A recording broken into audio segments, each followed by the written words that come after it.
Saudações a todos, vamos dar continuidade ao nosso modesto, básico e introdutório curso sobre álgebra e análise no âmbito dos números complexos. Vamos então agora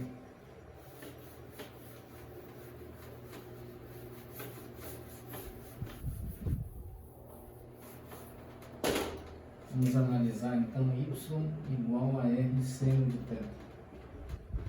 E então nós podemos aplicar a derivada parcial de y em relação a x igual a seno de θ, derivada parcial de r em relação a x, mais r, derivada parcial de seno de θ, ou derivada parcial em relação a x aplicado sobre seno de θ.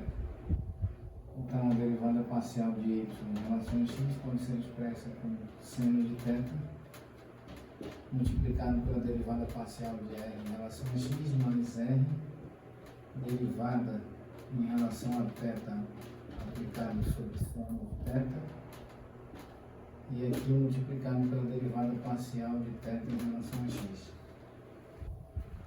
Nós sabemos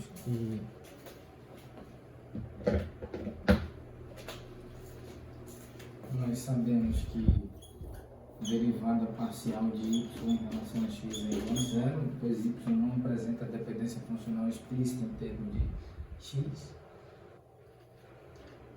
Nós sabemos que a derivada em relação a θ aplicada sobre seno de θ é igual a cosseno de θ.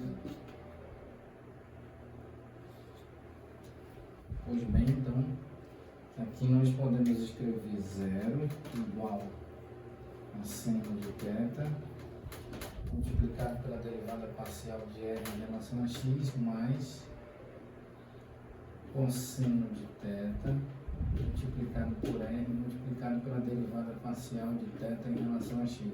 Podemos sublinhar essa expressão.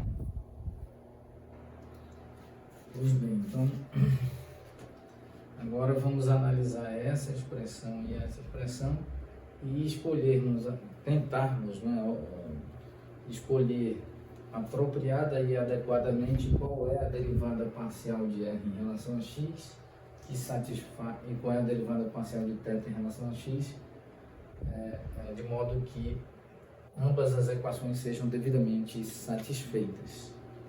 Então agora, qual é a melhor estrutura?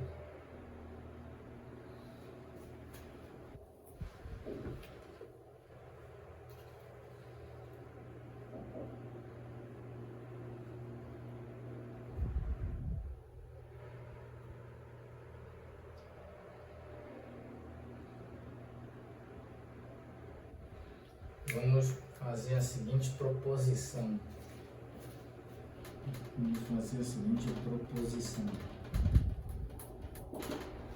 Então vamos escolher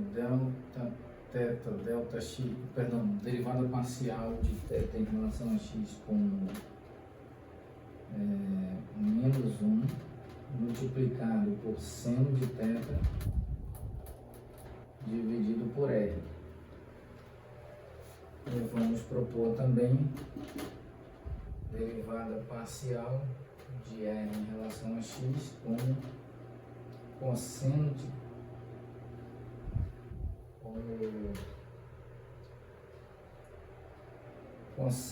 θ. Vamos verificar.